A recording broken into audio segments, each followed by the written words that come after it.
নন্দন জীবন মরণ তব পূজা নিবেদন জীবন মরণ তব পূজা নিবেদন সুন্দর হে মনোহারি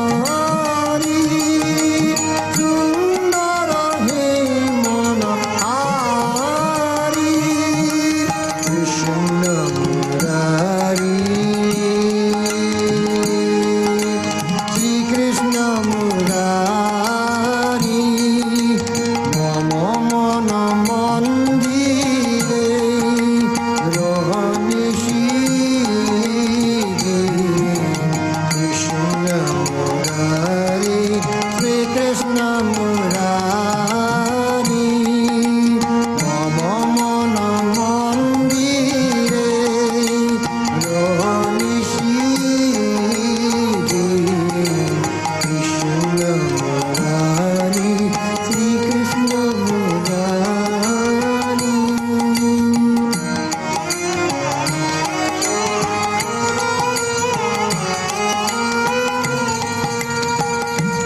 এসো নন্দ কুমার নন্দ কুমার এসো নন্দ কুমার নন্দ কুমার হবে প্রেম প্রদীপে আরতি তোমার প্রেম প্রদীপে আরতি তোমার নয়ন যমুনা জরে অনিবার নয়ন যমুনা জরে অনিবার তোমার বিরহে গিরিধারী তোমার বিরহে গিরিধারী কৃষ্ণ মুরারি শ্রীকৃষ্ণ মুরারি মম মন মন্দিরে রহনিশি কৃষ্ণ মুরারি শ্রীকৃষ্ণ মুরারি মম মন মন্দিরে রহনিশি কৃষ্ণ মুরারি শ্রীকৃষ্ণ মুরারি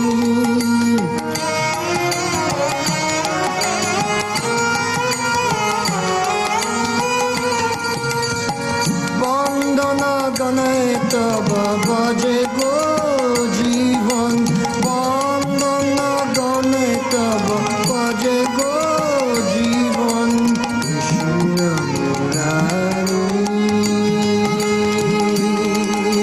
শ্রীকৃষ্ণ মুরারি মম মন মন্দিরে রহনিশি কৃষ্ণ মুরারি শ্রীকৃষ্ণ মুরারি মম মন মন্দিরে রহনিশি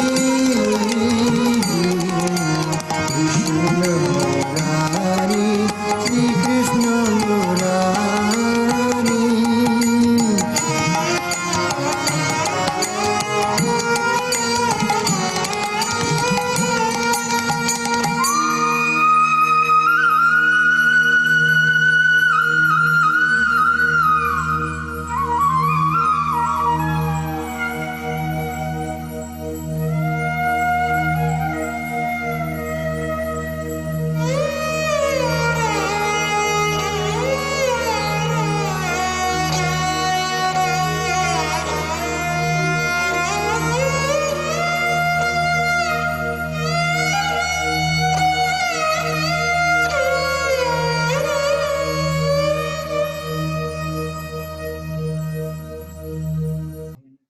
नमः ॐ विष्णुपदाय कृष्णपृष्ठाय भूतले श्रीमदे भक्ति वेदांत स्वामिन्निति नामिने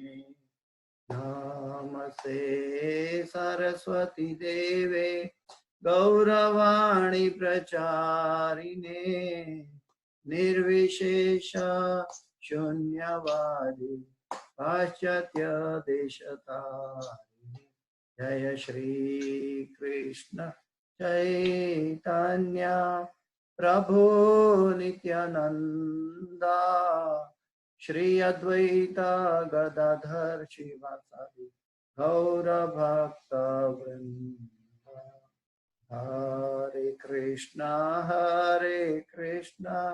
कृष्ण कृष्ण हरे हरे हरे राम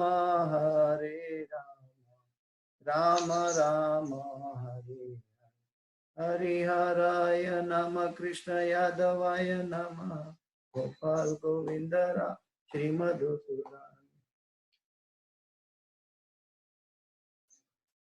ओम अज्ञानतिमिरान्धस्य ज्ञानाञ्जनशलाकया चक्षुरुन्मिलितं येन तस्मै श्रीगुरुवे नमः श्रीचैतन्यमनोभीष्टं स्थापितं येन भूतले स्वयं रूप गदा मह्यं ददाति स्वपदान्तिकं वन्दे अहं श्रीगुरु श्रीयुतापदकमलं श्रीगुरुं वैष्णवांश्च श्रीरूपं साग्रजातं सहगणा रघुनाथान्वितं तं सजीवं साद्वैतं सावधूतं परिजन सहितं कृष्ण चैतन्य देवं श्री राधा कृष्ण पादां सहगणा ललिता श्री विशाखान्वितां हे कृष्ण करुणा सिंधु दीनबंधो जगत्पते गोपेश गोपिका कांत राधा कांत नमोस्तुते तप्त कांचन गौरांगी राधे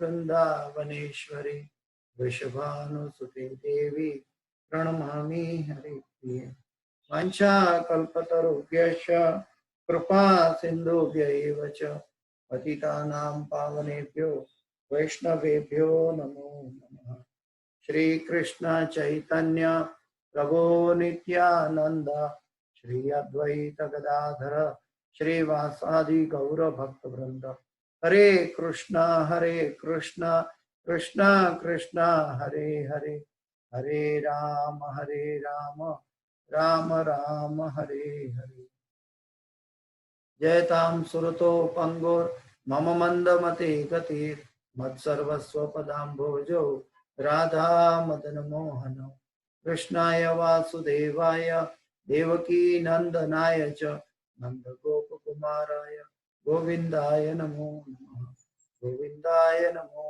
नमः गोविंदाय नमो नमः नमः पंकजनाभाय नमः पंकजमालिने नमः पंकजनेत्राय नमस्ते पंकजाग्रे पंचतत्वाकं कृष्ण भक्तरूप स्वरूपकं भक्तावतार भक्ताख्यं नमामि भक्तशक्तिकम् मुखं करोति वाचालं पंगुं लंघयते गिरिं यत्कृपातमहं वन्दे परमानन्दमाधवं श्रीगुरुदीनतारणं श्रीचैतन्य ईश्वरम् ओम नमो भगवते वासुदेवाय ओम नमो भगवते वासुदेवाय ओम नमो भगवते वासुदेवाय नारायणं नमस्कृत्यं नरं चैव नरोत्तमं देवीं सरस्वतीं व्यासं ततो जयं मुदीरयेत् नष्टप्रायेषु अभद्रेषु नित्यं भागवत सेवया भगवते उत्तम श्लोके भक्तिर्भवति नैष्ठिकी। हरे कृष्णा। श्रीमद् भागवत की इस कक्षा में आप सब भक्तों का स्वागत है। श्रीमद् भागवत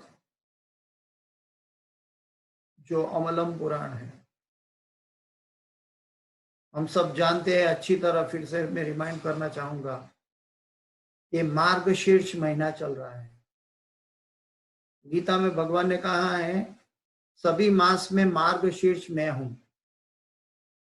और वो मार्गशीर्ष भगवान स्वयं है। और श्रीमद् भागवत जो है वो भगवान श्री कृष्ण से अभिन्न है। वो स्वयं श्रीमद् भागवत भगवान श्री कृष्ण है। कलयुग में धर्म ने जिसका आश्रय लिया वो श्रीमद् भागवत है।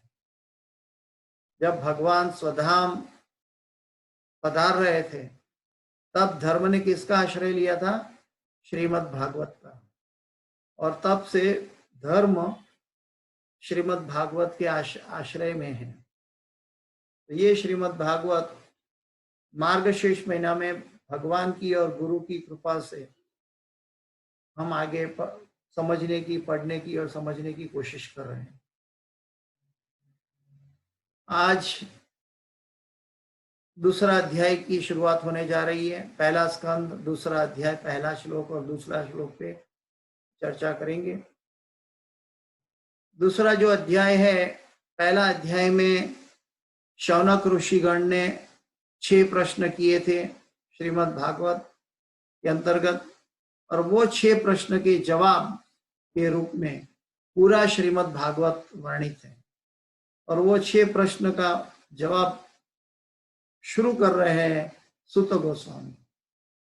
तो सुत गोस्वामी से हम जवाब सुनेंगे। उससे पहले व्यास देव जी से एक श्लोक सुनकर आगे सुत गोस्वामी से सुनेंगे। अध्याय 2, दिव्यता तथा दिव्य सेवा। दिव्यता तथा दिव्य सेवा। व्यास उवाच इति संप्रश्न संहृष्टो विप्राणां रोमहर्षिणः प्रतिपूज्य वचस्तेषां प्रवक्तुम् उपचक्रमे। व्यास उवाच इति संप्रश्न संहृष्टो विप्राणां रोमहर्षिणः हर्षणिः प्रतिपूज्य वचस्तेषां प्रवक्तुम् उपचक्रमे। व्यास उवाच, हाँ मैं रिपीट करूं? हाँ, 3 बार मैं बोल लूं प्रभु जी।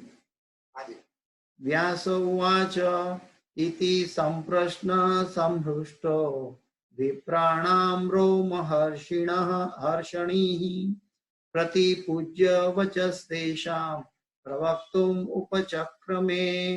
बताइए प्रभु जी। व्यास उवाच इति संप्रश्न संहृष्टो विप्राणां रोमहर्षिणः प्रतिपूज्य वचस्तेषां प्रवक्तुम् उपचक्रमे। हरि बोल। और कोई बताना चाहेगा? हरे कृष्णा। हरि बोल प्रभु जी, बताइए। व्यासुवाच इति संप्रश्न संहृष्ट विप्राणामर्षणि प्रतिपूज्य वचस्तेषां प्रवक्तुम् उपचक्रमे। हरि बोल। गौरंगा। हरे कृष्णा। गौरंगा। और कोई? तो अनुवाद और तात्पर्य में जाते हैं। अनुवाद और तात्पर्य भाई AC भक्ति वेदांत स्वामी श्रील प्रभुपाद महाराज की जय। रोमहर्षण के पुत्र उग्र श्रवा यानी सुत गोस्वामी ने ब्राह्मणों के सम्यक प्रश्नों से पूर्णतः प्रसन्न होकर उन्हें धन्यवाद दिया और वे उत्तर देने का प्रयास करने लगे। नैमिषारण्य के ऋषि, तात्पर्य, नैमिषारण्य के मुनियों ने सुत गोस्वामी से 6 प्रश्न पूछे और अब वे एक एक करके उनका उत्तर दे रहे हैं। तो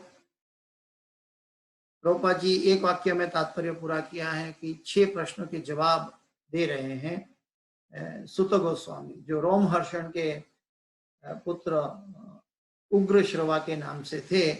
उग्र श्रवा सुत गोस्वामी कहलाए। तो वो अभी जवाब देने जा रहे हैं।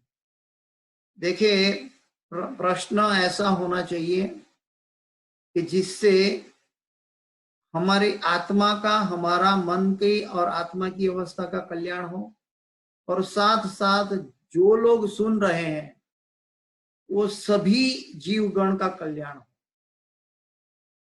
दूसरी बात है, प्रश्न वक्ता की मैच्योरिटी मापने के लिए पूछना वो अपराध है। प्रश्न वक्ता को चैलेंज करके पूछना वो भी अपराध है। प्रश्न शास्त्रों पर आधारित हो सकता है प्रश्न मन के संशय पर आधारित हो सकता है और प्रश्न का जो गुड मीनिंग गुह्य उसके अंदर गुढ़ार्थ समझने के लिए हो सकता है। तो प्रश्न करने की बात है, कई तरह के प्रश्न होते हैं। दूसरी बात है कि जो विषय चर्चा चल रही है उसके समकक्ष प्रश्न हो तो अति उत्तम माना जाता है। तो प्रश्न, इसका मतलब क्या है, अति उत्तम क्यों माना जाता है? क्योंकि आपने जो सुना उसमें आप डूबे हुए थे और उसी स्मरण में आपके अंदर संशय पैदा हुआ और आप प्रश्न कर रहे हैं।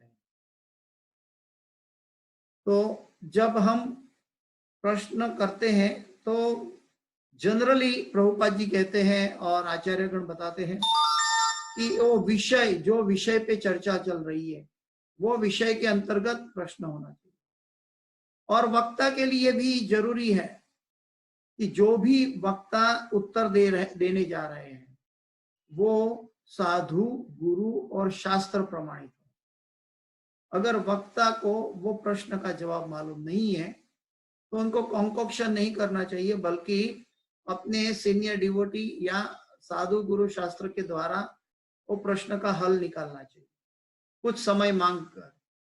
लेकिन प्रश्न जो है, जो उत्तर देने वाला है वो भी और प्रश्न करने वाला है वो भी, वो दोनों साधु गुरु और शास्त्र को समर्पित होना चाहिए। तो ये प्रश्न के बारे में है कि नैमिषारण्य के ऋषि मुनियों ने सूत गोस्वामी से 6 प्रश्न पूछे और अब वे एक एक करके उनका उत्तर दे रहे हैं।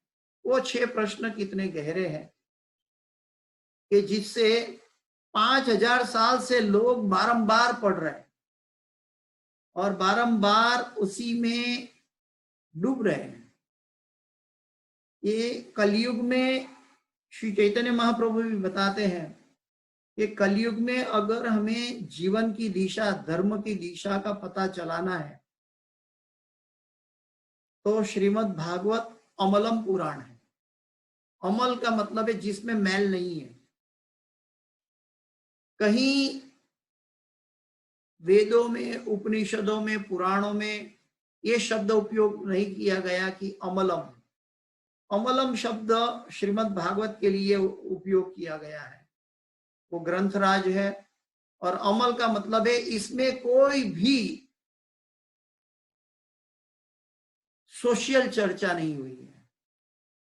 सोशल चर्चा का मतलब है सामाजिक चर्चा नहीं हुई है। धर्म प्रोजित कैतव निर्मत सराणाम तथा, तो वो उसको प्रोजित करके, मतलब वो कैतव धर्म मान के उसको हटाया गया है। यानी कि शुद्ध रूपेण आत्मा और परमात्मा, भगवान और जीव के बीच में संबंध स्थापित करके भक्ति में जुड़ने का और भक्ति में आगे बढ़ने के लिए सिर्फ वो सब्जेक्ट पे चर्चा चल रही है। उसमें भगवान की महिमा और भगवान ने क्या क्या किया, क्यों किया, भक्तों का चरित्र, भक्तों ने कौन सी मैच्योरिटी में क्या किया और कैसे किया, ये सभी बातों पे चर्चा चल रही है। यहाँ पे कोई भी प्रजल्प नहीं हो रहा है, यहाँ पे कोई भी ग्राम्य कथा नहीं हो रही। तो ऐसे शुद्ध श्रीमद् भागवत के अंदर गुरु कृपा से हमें अंदर प्रवेश होने के लिए प्रमाण मिला है गुरु की आज्ञा से। आगे चलते हैं। सूत गोस्वामी बता रहे हैं, सूत उवाच यम यम प्रवंजन्तम अनुपेत पेत कृत्यम द्वैपायनो विरह कातर आजुहाव पुत्रेति तन्मयतया तरवोभिनेदु तं सर्वभूतहृदयं मुनिमानतोऽस्मि।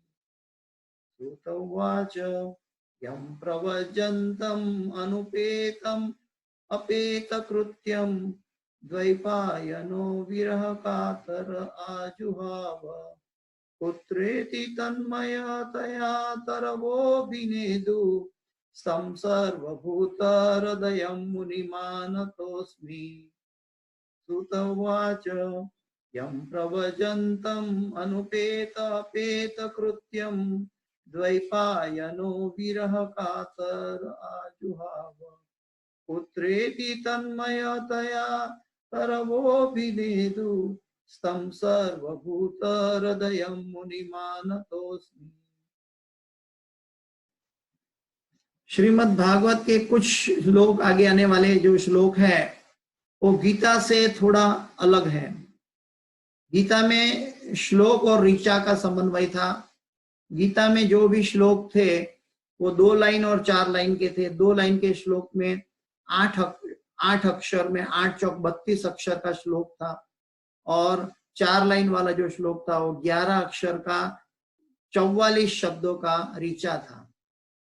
तो इसमें श्रीमद् भागवत में हम देखेंगे कि ये सीक्वेंस मेंटेन नहीं होगी, इसलिए इनका श्लोक जो है कभी कभी पढ़ना बहुत तकलीफ होगा।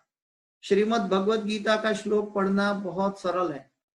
श्रीमद् भागवत के श्लोक जो आने वाले हैं वो कभी कभी प्रोनाउंस करने के लिए अनुभव और प्रैक्टिस की आवश्यकता होगी, ये हम सबको, क्योंकि ये श्लोक काफी लंबे होंगे और वाक्य भी काफी लंबा होगा। ये पूरा संस्कृत ग्रामर पर आधारित है, श्लोक की व्याख्या पर, लेकिन वो हमारा सब्जेक्ट नहीं है, इसलिए हम उसके ऊपर चर्चा करने नहीं जा रहे। हमारा ध्येय है कि श्रीमद् भागवत का रसपान करें।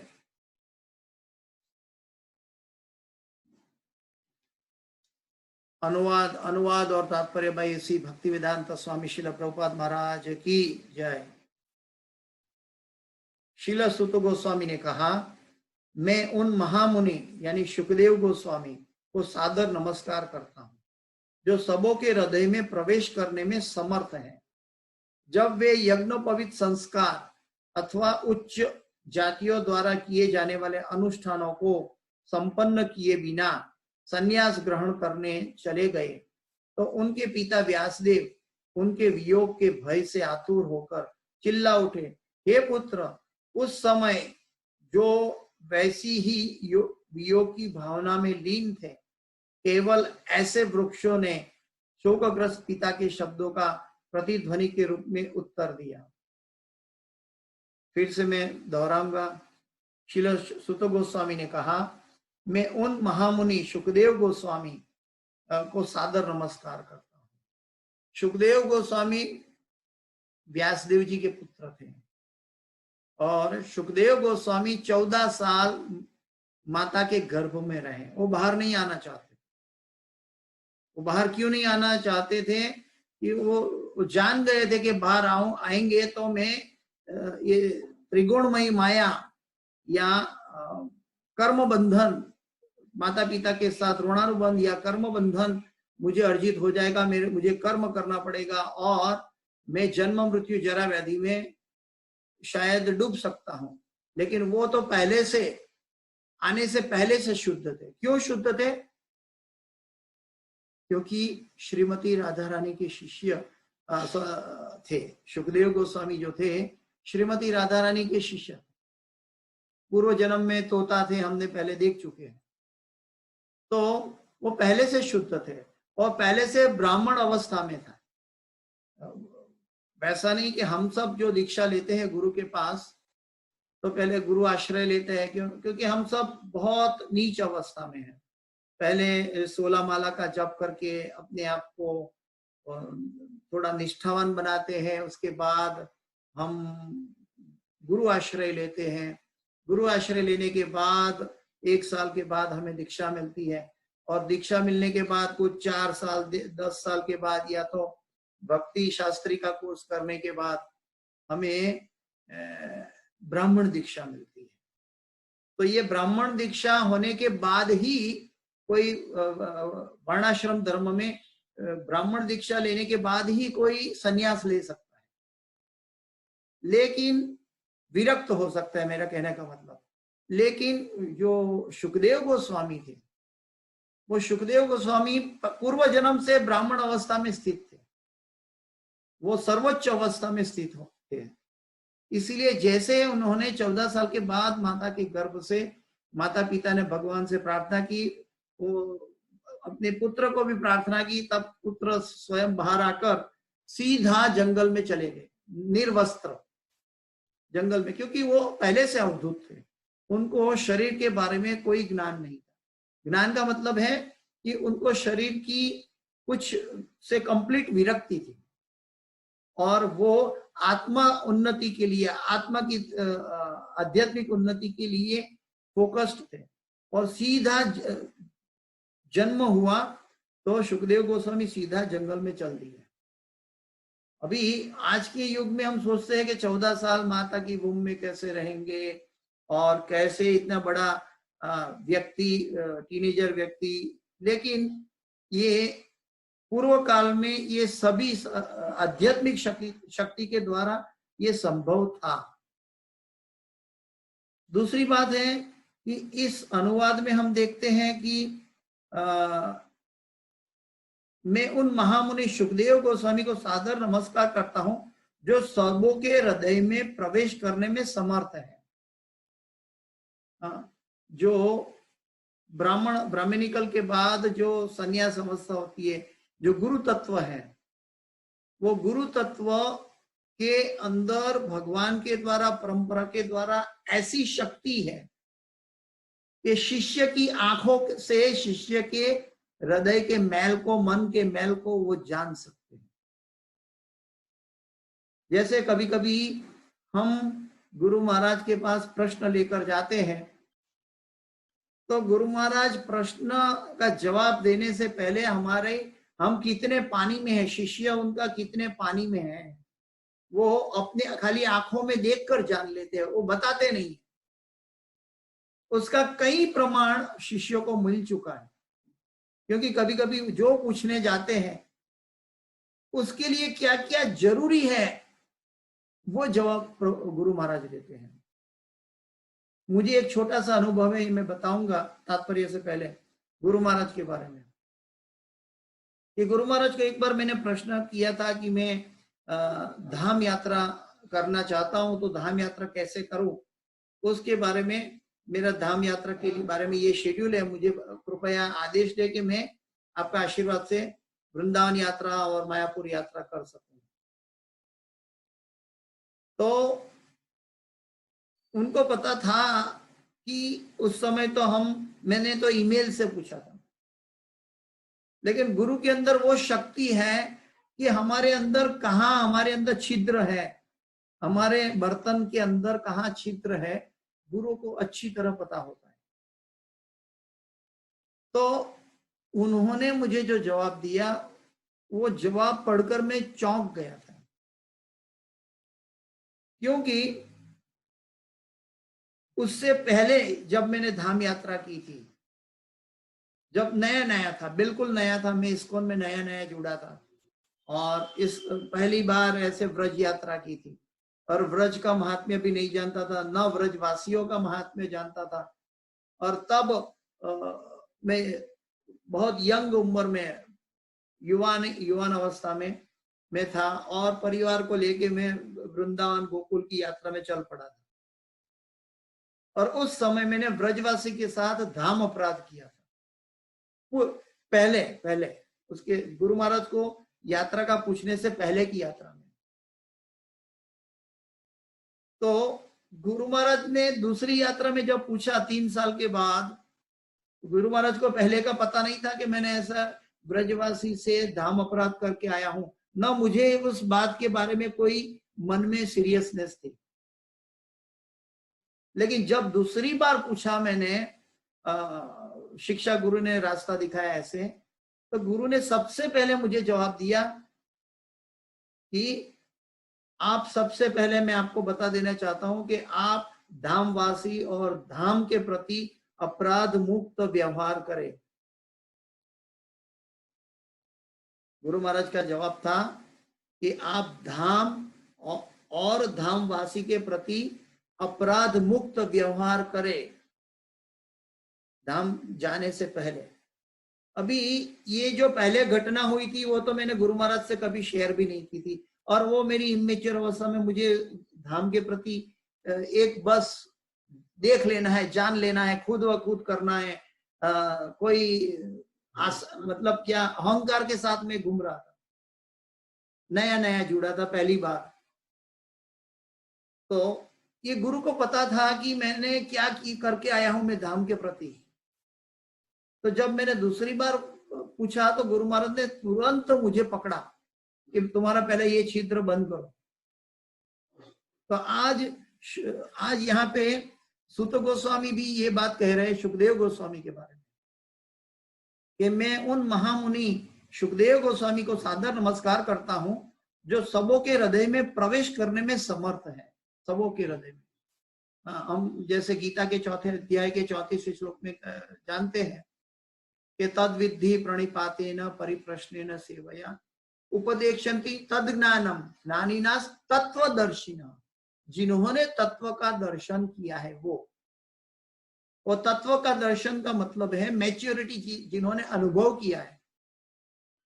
गुरु वर्ग जो भागवत कथा करते हैं और हमारे जैसे लोग जब भागवत की कथा को समझने का प्रयास करते हैं, दोनों में बहुत बड़ा अंतर है। हम भागवत को सीखने जाते हैं, भागवत को जानने के लिए जाते हैं, लेकिन गुरुवर्य जो है, आचार्य गण जो है, उन्होंने भागवत का अनुभव किया है। वो भागवत स्वयं भागवत है और भागवत आसन पर विराजमान होते हैं। 2 भागवत होते हैं, एक बुक भागवत जो पुस्तक के रूप में उपलब्ध है वो भागवत है, और एक गुरु भागवत जो भागवत आसन पर विराजमान होते हैं। और दोनों भगवान तुल्य है हमारे शिष्यगण के लिए, क्योंकि भागवत स्वयं भगवान का स्वरूप है। ये भागवत की महिमा में बताया गया है। तो कलयुग में भी धर्म ने किसका आश्रय लिया? भागवत का आश्रय लिया। भागवत कौन है? तो पुस्तक भागवत और व्यक्ति भागवत। जो व्यक्ति भागवत है वो गुरु है, आचार्य गण है, और वो गुरु को पहले नमस्कार किया। तो ये भागवत परंपरा है। मंगलाचरण में सबसे पहले गुरु को नमस्कार करते हैं। बिना गुरु को नमस्कार किए बिना हम कुछ भी प्राप्त नहीं कर पाएंगे। भागवत से 8 घंटा सुनने के बाद भी हम भागवत को चख भी नहीं पाएंगे, समझ भी नहीं पाएंगे। एक पनिहारी सर पे घड़ा, खाली घड़ा लेकर जाती है और खाली घड़ा लेकर जाती है पानी भरने के लिए कुएं में। वो घड़ा सीधा है, अहंकार के ऊपर बैठा है, लेकिन वो घड़े को पानी में, कुएं में या पानी में, जलाशय में डूबना पड़ता है, झुकना पड़ता है। जब घड़ा झुकता है तो उसके अंदर पानी भरा जाता है। जब हम श्रीमद् भागवत को और गुरु वर्ग को झुकेंगे तब हमारे अंदर भागवत का रूपी अमृत भरा जाएगा। तो ये बहुत जरूरी है। इसलिए श्री चैतन्य महाप्रभु भी शिक्षाष्टक में कहे हैं, तृणादपि सुनीचेन तरोरपि सहिष्णुना अमानिना मानदेना कीर्तनीया सदा हरि। तो ये बहुत जरूरी है कि हम गुरु के प्रति सम्मान और आदर भाव से अपने आप को समर्पित करें। बिना समर्पित हुए हम आध्यात्मिक ज्ञान का ABCD का A भी नहीं जान सकते। हाँ, एकेडमिकली कुछ भी जान ले, हम Z तक जान ले एकेडमिकली, लेकिन उसका जीवन में उपयोग नहीं कर पाएंगे। तो जब वे यज्ञोपवीत संस्कार अथवा उच्च जातियों के द्वारा किए जाने वाले अनुष्ठानों को संपन्न किए बिना संन्यास ग्रहण करने चले गए तो उनके पिता व्यासदेव उनके वियोग के भय से आतुर होकर चिल्ला उठे। पहले से व्यासदेव जी पुत्र के वियोग में थे कि भाई मेरा पुत्र जन्म क्यों नहीं ले रहा है, सुखदेव गोस्वामी। तो बहुत राह देखे, बहुत राह देखे, बहुत राह देखे, और पुत्र के आसक्ति में, पुत्र के आने की उम्मीद लगाकर राह देखकर बैठे थे।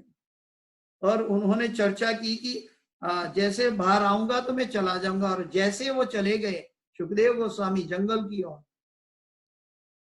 तब व्यासदेव जी ने एक पिता के तुल्य पुत्र के प्रति, पुत्र प्रेम के प्रति एक आक्रंद किया और वो चिल्ला उठे। और वो चिल्ला कर सभी को जंगल में पीछे भागे, लेकिन सुखदेव गोस्वामी नहीं मिल पाए। वृक्षों जैसे उनको जवाब दे रहे थे, वहां जंगल में उनको कुछ नहीं मिला। फिर हम आगे आएंगे कि कैसे प्राप्त हुए उनको सुखदेव गोस्वामी वापस। तो वो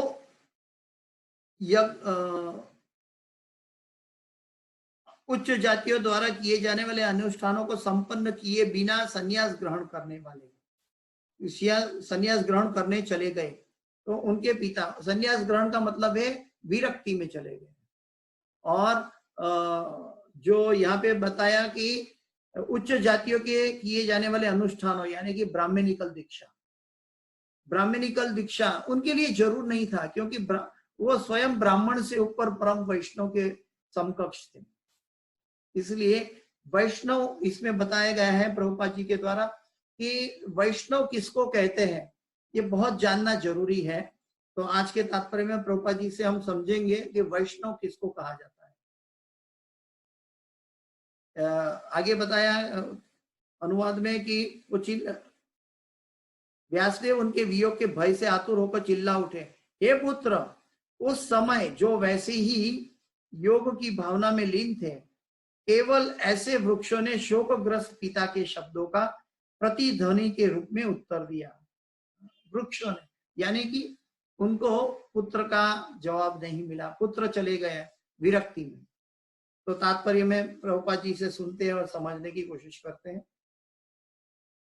तात्पर्य भाई श्री भक्ति वेदांत स्वामी श्रील प्रभुपाद महाराज की जय। वर्ण तथा आश्रम प्रथा में अनुयायियों द्वारा पालन करने के लिए अनेक कर्तव्य निर्दिष्ट किए गए हैं। ऐसे कर्तव्यों में निर्देश है कि वेदों का अध्ययन करने वाले जिज्ञासु को प्रामाणिक गुरु के पास जाकर अपने को शिष्य के रूप में स्वीकार करने की प्रार्थना करनी होती है। सबसे पहले शिष्य को गुरु के पास दीक्षा लेने के लिए प्रार्थना करनी चाहिए। ऐसा नहीं कि गुरु मुझे चूज करें कि मैं उसका शिष्य हूं, यह अहंकार का प्रतीक है। शिष्य को प्रार्थना करनी चाहिए अपने मापदंडों को पूरा करने के बाद कि मैं आपकी शरण में, गुरुवर्य को कहे कि मैं आपकी शरण में आना चाहता हूं। जो प्रामाणिक गुरु अथवा आचार्य से वेदों का अध्ययन करने के लिए सुयोग्य है। जब तक गुरु के प्रति हम समर्पित नहीं होंगे, हम शास्त्रों के अंदर प्रवेश नहीं कर पाएंगे। इवन सुत गोस्वामी, जो महान सुत गोस्वामी है, ऐसे महान ऋषि है जो शौनक ऋषिगण उनको सादर नमस्कार करते हैं, ऐसे महात्म वैष्णव, परम भागवत जो आसन पर विराजने वाले सुत गोस्वामी भी अपने गुरुवर्य सुखदेव गोस्वामी को प्रणाम नतमस्तक होकर प्रणाम कर रहे हैं। अभी बताइए, जिसके जीवन में गुरु ही नहीं होगा तो शास्त्र में कैसे प्रवेश कर पाएंगे? कई लोग कहते हैं कि हम शास्त्र पढ़ लेंगे, चैंटिंग कर लेंगे और बस हमारी आध्यात्मिक उन्नति हो जाएगी, हमें दीक्षा की आवश्यकता नहीं। जब गुरु नहीं है तो हमें शास्त्र के अंदर प्रवेश कैसे मिलेगा? तो गुरु अति आवश्यक है। जनेऊ यज्ञोपवीत उनका प्रतीक है। पहले प्रभुपाद जी के समय में सबसे पहले प्रभुपाद जी ने शिष्यों को, जैसे हमें हरिनाम दीक्षा मिलती है, पहले गुरु आश्रय मिलता है, हरिनाम दीक्षा मिलती है, फिर ब्राह्मणिकल दीक्षा पठन पाठन में हम निपुण हो तब मिलती है, जब हम भक्ति शास्त्री करें तब मिलती है। लेकिन प्रभुपाद जी के समय में प्रभुपाद जी इतने एम्पावर्ड थे और प्रभुपाद जी के पास समय कम था और लोग कम थे, इसलिए प्रभुपाद जी व्यक्ति को अपनी आध्यात्मिक शक्ति प्रदान कर रहे थे और प्रदान करके उनको हरिनाम दीक्षा के साथ साथ यज्ञोपवीत दीक्षा भी दे रहे थे उस समय में 1965, क्योंकि प्रभुपाद जी स्वयं एम्पावर्ड थे। लेकिन हमारे जैसे मंदाहा सुमंदवंतयो मंद भाग्य उपद्रता, ऐसे लोगों के लिए हमें क्रमशः आगे बढ़ना है। जो प्रभुपाद जी ने कहा कि जीबीसी द्वारा जो मापदंड किए गए हैं वो मेरे द्वारा प्रमाणित किए गए हैं, इसीलिए हम पहले गुरु आश्रय लेते हैं, उसके बाद गुरु दीक्षा होती है, उसके बाद ब्राह्मणिकल दीक्षा होती है। आगे बताया गया कि जो प्रामाणिक गुरु तथा आचार्यों से वेदों का अध्ययन करने के लिए सुयोग्य है, जनेऊ यज्ञोपवीत उनका प्रतीक है। श्री सुखदेव गोस्वामी ने ये संस्कार नहीं किए क्योंकि वे जन्म से ही मुक्तात्मा थे। अभी यहाँ पे बहुत समझने की बात है हम सब के लिए। हम इस्कॉन में सभी भक्तगण को प्रणाम करते हैं, सीनियर को प्रणाम करो ऐसा बोला जाता है, सीनियर को आदर करो ऐसा बोला जाता है। लेकिन कौन सीनियर है किसको पता है? क्या पहले जुड़ा उसको हम सीनियर कह देते हैं, लेकिन उसकी आत्मा की यात्रा में कोई इस जन्म में 99 स्टेप में जन्म लिया है, कोई 10वां स्टेप में जन्म लिया है, कोई 25वां स्टेप में जन्म लिया है, कोई 40वां स्टेप में जन्म लिया है, कोई 60वां स्टेप में जन्म लिया है। 100 स्टेप की सीढ़ी है भगवान तक पहुंचने की, लेकिन किसी ने 99 स्टेप में जन्म लिया है। तो सभी ने जन्म अलग अलग स्टेप पर लिया हुआ है पूर्व जन्म के कर्म के अनुसार। तो हम किसको सीनियर कहें? इसलिए गुरुवर्य हमें समझाते हैं कि जो भी भक्त भगवान की शरण में आना चाहता है, मंदिर में प्रवेश करता है, वो प्रणाम के तुल्य होता है। क्योंकि वो हमें पता नहीं है कि वो 10वीं, मैं तो शायद 10वीं सीढ़ी पे चढ़ा हूं, तो वो शायद जो आज पहली बार कदम करने वाला 25वीं सीढ़ी का हो और सीधा यहाँ आके 26वीं सीढ़ी में कदम रखेगा। इसलिए जो हमें जो सीनियोरिटी दिखाई देती है वो शारीरिक है, बाह्य है, लेकिन जो आध्यात्मिक सीनियोरिटी है वो गुरुवर्य जानते हैं। और गुरुवर्य हमें ये तृणादपि सुनिचेन के अंतर्गत हमें सिखाते हैं कि जब हमें ये पता चल जाए कि सभी जीव जो भगवान की भक्ति में लगे हैं वो मेरे से श्रेष्ठ हैं और मैं उनका सभी का दासों का दास हूं, ऐसा भाव से अगर हम प्रगति करें तो हमारी प्रगति में वैष्णव अपराध नहीं होगा, वैष्णव अपराध नहीं होगा।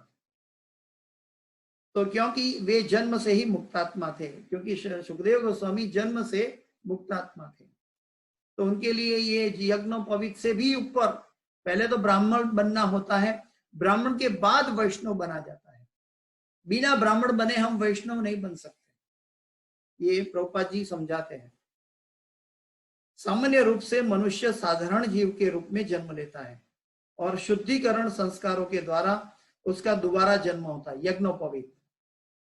जब उसे नया प्रकाश दिखता है और वह आध्यात्मिक उन्नति के लिए दिशा खोजता है तो वेदों के उपदेश हेतु वह गुरु के पास जाता है।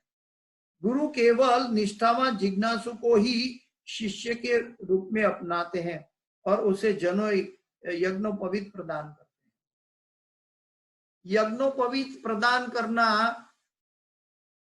ये गुरु को जब शिष्य में निपुणता दिखाई देती है, निष्ठा दिखाई देती है, समर्पण दिखाई देता है, तब गुरु उनको यज्ञोपवीत देते हैं। इस प्रकार से मनुष्य दूसरी बार जन्मता है और यह द्विज बनता है।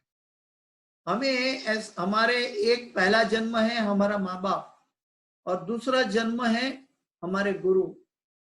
हमारे गुरु हमारे पिता के समान है, पिता तुल्य है। और बल्कि वो हमारे जो शारीरिक पितागण थे, माता पिता, वो तो इस योनि के लिए है, इस योनि के बाद शारीरिक माता पिता छूट जाएंगे। लेकिन गुरु जो पिता बने हैं हमें द्विज बनाकर, वो पिता हमारा इटर्नल पिता रहेगा जब तक हम भगवान से न मिल जाए। तो गुरु भी एक दृष्टि से देखे तो वो गुरु, हमारे गुरु समझाते हैं, गुरु के शब्द से समझने की कोशिश करें तो कि मैं भी शिष्य की सेवा कर रहा हूं। हालांकि शिष्य गुरु की सेवा करना चाहिए, हम सब गुरु शिष्य गुरु की सेवा करते हैं, ऐसा बाह्य दिखाई देता है, बाह्य आंखों से दिखाई देता है कि शिष्यगण गुरु की सेवा कर रहा है। प्रभुपाद जी के शिष्य कभी कभी प्रभुपाद जी को नहलाते थे, तेल मालिश करके नहलाते थे, वपु सेवा करते थे, उनके पांव की पांव सेवा भी, चरण सेवा भी करते थे। लेकिन ये बाह्य सेवा दिखती थी, शिष्य के लिए बहुत जरूरी है, लेकिन गुरु भी सेवा का प्रति उत्तर देता है, वो उसकी आत्मा की सेवा कर रहा है, उसकी आत्मा को भगवान की भक्ति सेवा के लिए लायक बना रहा है। जब गुरु वो सेवा स्वीकारते हैं तब भगवान हमारी सेवा स्वीकारते हैं। ये कोई अंधविश्वास नहीं है, ये श्रीमद् भागवत प्रमाण है। एक बार क्या हुआ, प्रभुपाद जी अपने शिष्य गण के साथ सीढ़ी उतर रहे थे, एक सीढ़ी से नीचे उतर रहे थे, मैंने बताया था शायद पहले। सीढ़ी से नीचे उतर रहे थे और प्रभुपाद जी आगे चल रहे थे, आगे की लाइन में, और पीछे शिष्यगण 2-4 लाइन में 2-4 स्टेप पीछे शिष्यगण उतर रहे थे, उनके साथ साथ सीढ़ी से नीचे उतर रहे थे। और अचानक प्रभुपाद जी को जरा सी ठोकर लगी और प्रभुपाद जी बस सीढ़ी से गिरने वाले थे। तो जैसे प्रभुपाद जी को ठोकर लगी और सीढ़ी से गिरने वाले थे, तो शिष्य, बाजू में शिष्य थे, तो उन्होंने तुरंत प्रभुपाद जी को पकड़ लिया और प्रभुपाद जी को बोला, प्रभुपाद जी संभालिए संभालिए संभालिए, टेक केयर। प्रभुपाद जी को शिष्यगण ने बोला, टेक केयर प्रभुपाद। ये पाश्चात्य जगत में हुआ। तो प्रभुपाद जी वही सीढ़ी पे रुक गए और रुक कर प्रभुपाद जी ने अपने शिष्यों को उपदेश दिया वहीं पे। बोलते हैं, प्रभुपाद जी ने जवाब दिया कि मैं अगर गिरता हूं तो उसकी जिम्मेदारी आप सबकी है, क्योंकि मेरा बाह्य शरीर का रक्षा करना आप शिष्यों का धर्म है, और आप सबके आंतरिक शरीर यानी कि आत्माओं की रक्षा करना मेरा धर्म है। आप मेरे बाह्य शरीर की रक्षा कीजिए और मैं आपके आंतरिक शरीर की रक्षा करूंगा। और गुरु शिष्य परंपरा इसी नियम पर आधारित होती है। क्या बताया? गुरु शिष्य परंपरा इसी नियम पर आधारित होती है। अभी बताइए, जिसको गुरु से दीक्षा ही नहीं लेनी है उसका क्या हाल होगा? उसकी आत्मा की रक्षा कौन करेगा? वो धीरे धीरे अज्ञात सुकृति अनेक जन्म में संसिद्धि होगा। लेकिन गुरु की ऐसी महत्ता बताइए कि शायद हमारी भक्ति की निपुणता से कई गुना अधिक गुरु की कृपा हमारे ऊपर कार्य करती है। आगे प्रभुपाद जी बताते हैं तात्पर्य में कि वह आध्यात्मिक उन्नति के लिए दिशा खोजता है तो वेदों के उपदेश हेतु वह गुरु के पास जाता है। गुरु केवल निष्ठावान जिज्ञासु को ही शिष्य रूप में अपनाते हैं और उसे जनो यज्ञोपवीत प्रदान करते हैं। ये बहुत बहुत बहुत वो शब्द के लिए एक अवस्था है। कौन सी? एई रूपे ब्रह्मांडे भ्रमिते कोनो भाग्यवान जीव, गुरु कृष्ण कृपा प्रसादे पाए भक्ति लता बीज। ये वो अवस्था है जब गुरु यज्ञोपवीत शिष्य में निष्ठावान देखता है, शिष्यों में निष्ठा देखता है, निष्ठा का आचार देखता है, तब गुरु उनको यज्ञोपवीत संस्कार देते हैं। तो वो यज्ञोपवीत संस्कार पाना का मतलब है कि एई रूपे ब्रह्मांडे भ्रमिते कोनो भाग्यवान, गुरु कृष्ण प्रसादे पाए भक्ति लता बीज। यज्ञोपवीत प्रदान करते हैं। इस प्रकार से मनुष्य दूसरी बार जन्मता है या द्विज बनता है। द्विज बनने के बाद वह वेदों का अध्ययन करता है और वेदों में पटु होने पर वह विप्र बनता है। विप्र या योग्य ब्राह्मण परम ब्रह्म का साक्षात्कार करता है और तब तक आध्यात्मिक जीवन में उन्नति करता रहता है। जब तक ब्राह्मण दीक्षा लेते हैं, हमारे अंदर कोई लायकात नहीं है कि हम ब्राह्मण बने, क्योंकि हम जन्म से जन्मना जायते क्षुद्र संस्कारे भवते द्विज। इस कलयुग में हम सब जन्म से क्षुद्र हैं। जन्मना जायते क्षुद्र संस्कारे भवते द्विज। तो ये संस्कार गुरु के द्वारा प्रदत्त होता है और गुरु तब प्रदत्त करते हैं जब हमारे अंदर निष्ठावान आचार होता है तब। और गुरु तथा विप्र या योग्य ब्राह्मण परम ब्रह्म का साक्षात्कार करता है। तो ये गुरु यज्ञोपवीत के बाद परम ब्रह्म का साक्षात्कार करवाने के लिए हमारी यात्रा शुरू करते हैं। तो ये हमें समझ लेना चाहिए। ये मंगलाचरण हम करते हैं, ये सूत गोस्वामी अपने गुरुवर्य सुखदेव गोस्वामी को प्रणाम कर रहे हैं, उससे या हम कभी भी आचार्य गण को देखते हैं, प्रभुपाद जी को देखते हैं, वो कभी भी भक्ति सिद्धांत सरस्वती ठाकुर को प्रणाम करते थे। हमारे गुरु महाराज हमेशा क्लास शुरू करते हैं तो क्या बोलते हैं, नमो विष्णु पदाय कृष्ण पृष्ठाय भूतले श्रीमते भक्ति वेदांत स्वामिन इति नामिने। सबसे पहले गुरु महाराज क्या बोलते हैं क्लास शुरू करने में, अपने गुरु को प्रणाम करते हैं। तो हमें हमारी जो भी आध्यात्मिक उन्नति है, इस मनुष्य जन्म में हमारे अंदर आध्यात्मिकता में जो भी 1% से लेकर 100% तक की जो भी प्रगति है, ये गुरु पर आश्रित है, गुरु की कृपा पर आश्रित होती है। और गुरु के प्रति हम समर्पित नहीं होते, झुकते नहीं है, तब तक वो अमृत हमारे सर में नहीं आता, और तब तक हम वो अमृत हम दूसरों को नहीं बांट सकते। जब हमारे टंकी में पानी होगा तभी तो टंकी से पानी की चकली में पानी मिलेगा। तो वो अमृत हमें बार बार भरना पड़ता है, क्योंकि हमारे अंदर बहुत छिद्र है, और इतने छिद्र है कि बार बार खाली हो जाता है संसार में, इंद्रियों के विचारों में, मन के विचारों में, अपरिपक्वता में।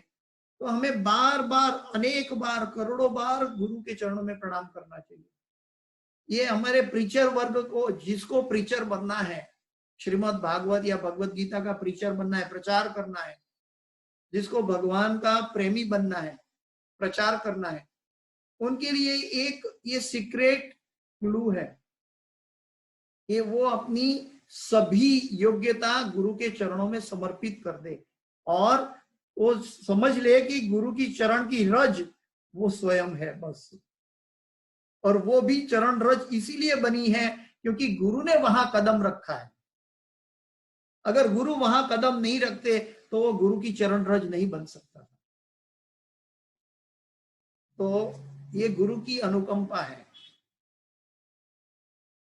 तब तक आध्यात्मिक जीवन में उन्नति करता रहता है, और जब तक वह वैष्णव अवस्था तक नहीं पहुंच जाता, जब तक वह वैष्णव अवस्था तक नहीं पहुंच जाता।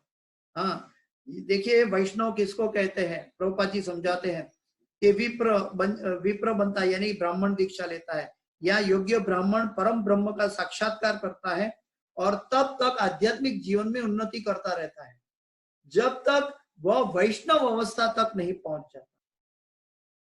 प्रभुपाद जी कहते हैं कि हम ब्राह्मण दीक्षा लेके परिपक्वता में, हम आध्यात्मिक परिपक्वता में स्थित होते हैं, तब वैष्णव बनते हैं। हाँ, वो बात अलग है, प्रभुपाद जी हमारे सबके कल्याण के लिए कह रहे हैं। हरिभक्त विलास में वहां ऐसा भी कहा है कि जिसने जीवन में एक बार भी कृष्ण का नाम लिया है वो वैष्णव है। क्यों ऐसा कहा? क्योंकि उसको पता नहीं है कि पूर्व जन्म में उन्होंने वो कौन से स्टेप पे खड़े थे, 25वें में स्टेप पे थे, 50वें स्टेप में थे, 90 पे स्टेप पर थे, कौन से स्टेप पर थे पता नहीं है। जो व्यक्ति जिन्होंने पूर्व जन्म में भगवान की कृपा प्राप्त की है, वो ही कृष्ण का नाम उच्चारण कर सकता है। इसीलिए हरिभक्त विलास कहता है कि जो कृष्ण का नाम बोलता है वो वैष्णव है। लेकिन हम हमारे शिष्यगण साधना की यात्रा में प्रभुपाद जी हमें सिखाता है कि जब तक हम ब्राह्मणिकल दीक्षा नहीं लेते, जब तक ब्रह्म को जानने की कोशिश नहीं करते और ब्रह्म को जानकर परिपक्वता हासिल नहीं करते, तब तक वैष्णव नहीं बन सकते। वैष्णव अवस्था यह किसी ब्राह्मण के लिए स्नातकोत्तर अवस्था है। प्रगतिशील ब्राह्मण को निश्चित रूप से वैष्णव बनना चाहिए। यहाँ पे क्या बताया? प्रगतिशील ब्राह्मण को निश्चित रूप से वैष्णव बनना चाहिए, क्योंकि वैष्णव ही स्वरूप सिद्ध विद्वान ब्राह्मण होता है। क्योंकि वैष्णव ही स्वरूप सिद्ध ब्राह्मण होता है। श्रील सुखदेव गोस्वामी प्रारंभ से ही वैष्णव थे। सुखदेव गोस्वामी प्रारंभ से ही वैष्णव थे, अतः उन्हें वर्णाश्रम धर्म के संस्कारों की कोई आवश्यकता नहीं थी। वो पहले से जन्म से विरक्त थे।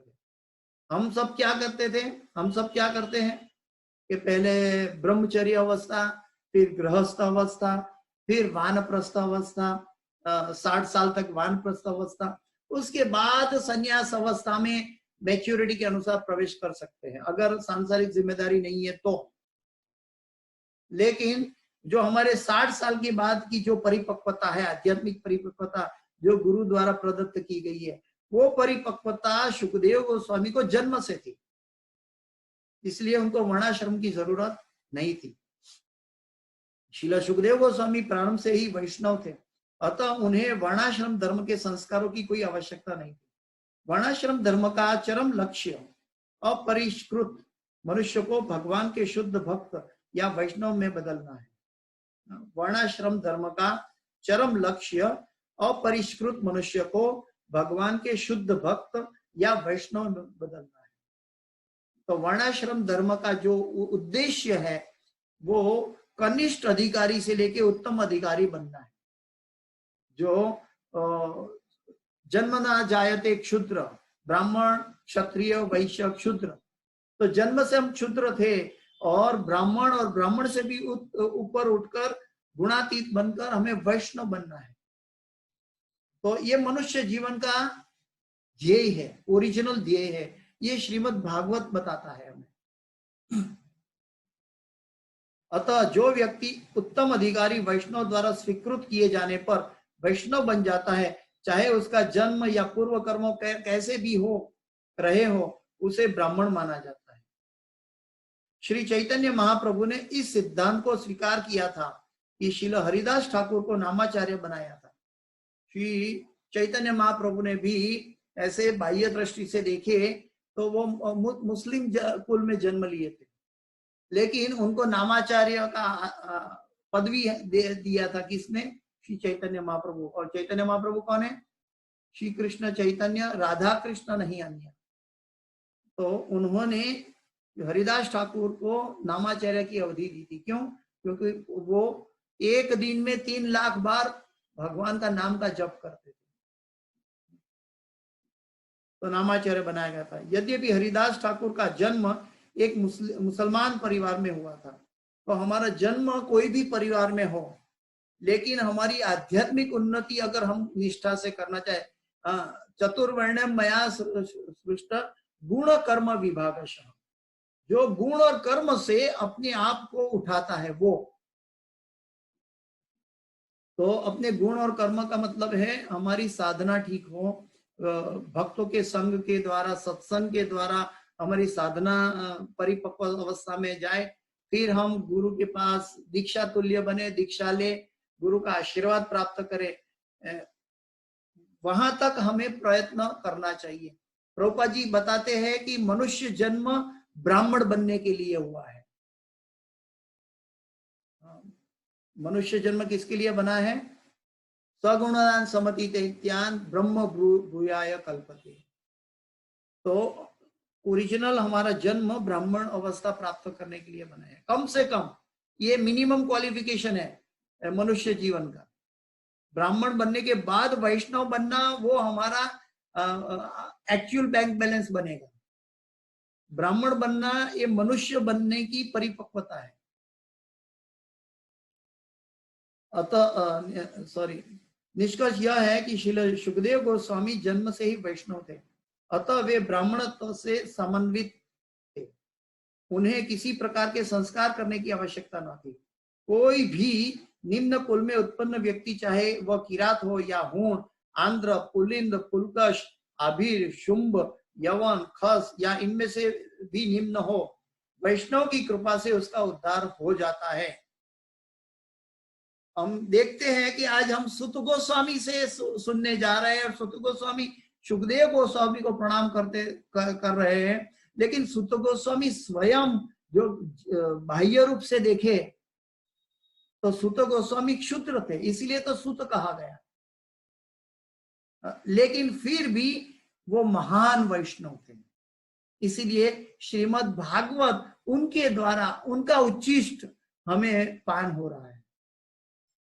हम जन्म से उनकी लायकात नहीं देख रहे। गुण कर्म विभागशः, उनके गुण और कर्म से वो सर्वश्रेष्ठ थे। जैसे नामाचार्य हरिदास ठाकुर सर्वश्रेष्ठ थे। शास्त्र में बताया गया है, वेद व्यास जी ने भी कहा है कि जिन्होंने पूर्व जन्म में अनेक तपस्या की, अनेक तप किए हैं, अनेक उपवास किए हैं, अनेक यात्राएं की है, अनेक गंगा स्नान यमुना स्नान किया है और अनेक बार भगवान की याचना की है, तप किया है, कीर्तन किया है, यज्ञ किया है, ऐसा परिपक्व व्यक्ति भगवान के नाम का जप कर सकता है। बताइए, हमें गुरु की कृपा से भगवान के नाम के जप करने की लायकात मिली, तो हमारे अंदर पूर्व की परिपक्वता हमें कहां से कहां लाकर बिठाया गुरु ने। तो ये हमारी परिपक्वता हमारी नहीं है, गुरु के द्वारा प्रदत्त की गई। हम इस्कॉन के पहले कभी 16 माला नहीं करते थे। इस्कॉन का कोई भी सभ्य को देख लो आप, जब वो इस्कॉन से जुड़े नहीं थे, कोई भी हरे कृष्ण महामंत्र की 16 माला नहीं करते थे। वो प्रभुपाद जी थे और प्रभुपाद जी के गुरु और प्रभुपाद जी और उनके शिष्यगण की कृपा से आज हम इस अवस्था में मौजूद है। जो हरिनाम का आश्रय लिए हुए है, हरिनाम में स्थापित है, वो व्यक्ति ने पूर्व जन्म में ये सब कर चुका है। उसने गंगा स्नान कर दिया है, पुण्य का अर्जित कर दिया, उसने सकाम पुण्य इतना मैच्योरिटी में कर लिया कि वो भक्त बनने के लिए लायक बना है। उन्होंने तप कर लिया है और कलयुग का सबसे महत्तम महान सबसे सर्वश्रेष्ठ तप है हरि नाम का जप, और वो जप हमें गुरु करवाते हैं। बस बताइए कितनी गुरु की करुणा है। गुरु यहाँ पे हमारे सामने शरीर से मौजूद नहीं है, वो मायापुर में बैठे हैं। प्रभुपाद जी कहते हैं कि मैं भी वृंदावन में बैठा हूं, उनके पुस्तक के रूप में प्रभुपाद जी हमारे साथ बैठे हैं और ये प्रभुपाद जी हमारा उद्धार कर रहे हैं। ये अंधश्रद्धा नहीं है, याद रखें। मैंने लास्ट टाइम कहा था कि जहां पे कृष्ण की यात्रा है, कृष्ण की प्रगति है और साधु गुरु शास्त्र के अंतर्गत है, तब हम अंधश्रद्धा में नहीं है। जब हम मनोधर्म से माइनस कृष्णा का विश्वास करते हैं, जैसे साइंटिस्ट लोग करते हैं, तो माइनस कृष्णा होता है, तब अंधश्रद्धा की शुरुआत होती है।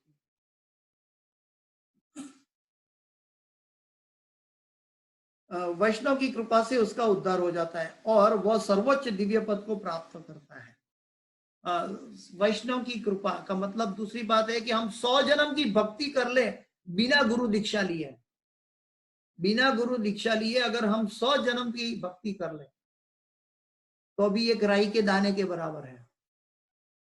और गुरु एक जन्म में अगर हमें कृपा करके आशीर्वाद देके हमें यज्ञोपवीत दे दे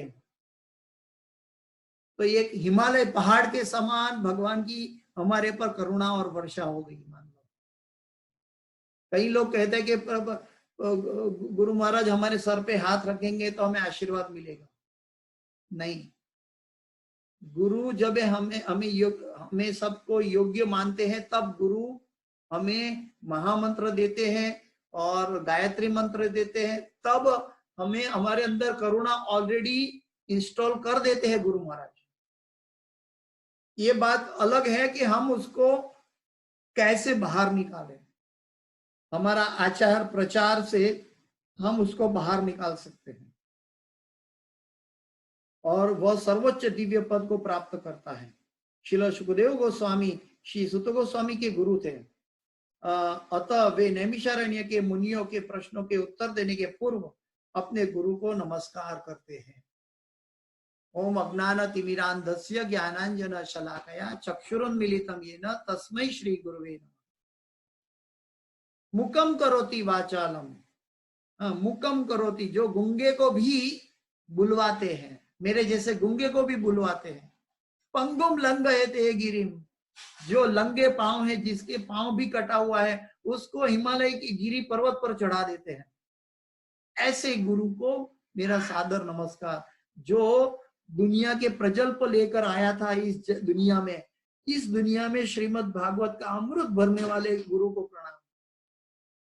तो हमें ये गुरु की करुणा देखनी चाहिए। आज के श्लोक के द्वारा, भागवत आचरण के द्वारा हम समझते हैं कि गुरु के प्रणाम के बिना हमारी यात्रा, चाहे गीता पढ़े, चाहे भागवत पढ़े, चाहे चैंटिंग करे, जब तक हम प्रणाम मंत्र हृदय से और मन से, जितना, कई लोग बोलते हैं कि हमारे चैंटिंग में एकाग्रता नहीं आती। चैंटिंग में एकाग्रता तब आएगी जब हम हृदय और मन की एकाग्रता से गुरु को प्रणाम करके चैंटिंग शुरू करें, तब हमारे अंदर ये परिपक्वता हासिल होगी। किसी का कोई प्रश्न? अभी मैं समय पूरा होने से मैं ये श्रीमद् भागवत को विराम दे रहा हूं। अगले तीसरे चौथे श्लोक में आगे चर्चा करेंगे। किसी का कोई प्रश्न है?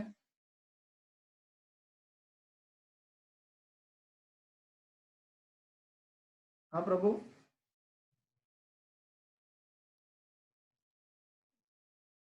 आज का जो क्लास है, जो श्रेय है, एक गुरु द्वारा प्रदत्त किया गया है। जैसे हम गंगा नदी में खड़े रहकर स्नान करने से पूर्व गंगा का जल गंगा को अर्पण करते हैं, ठीक वैसे ही आज गुरु कृपा से लिया हुआ क्लास गुरु को प्रणाम करके समर्पित करते हैं। तो वो गुरु को हम प्रणाम करते हैं, उनकी कृपा से, उनकी सुकृति, जो भी सुकृति है इस क्लास की, वो गुरु के चरणों में समर्पित करता हूं। ये क्लास के अंदर जो भी त्रुटि है, जो भी क्षति है, कृपया मुझे क्षमा करे, वो मेरी है। तो मुझे आशीर्वाद दे। वाञ्छाकल्पतरुभ्यश्च कृपा सिन्धुभ्येव च पतितानां पावनेभ्यो वैष्णवेभ्यो नमो नमः। अनंत कोटि वैष्णव वृंद की जय। शिल प्रभुपाद की जय। गुरु महाराज की जय। अनंत कोटि वैष्णव वृंद की जय। समावेद भक्त वृंद की जय। हरे कृष्णा।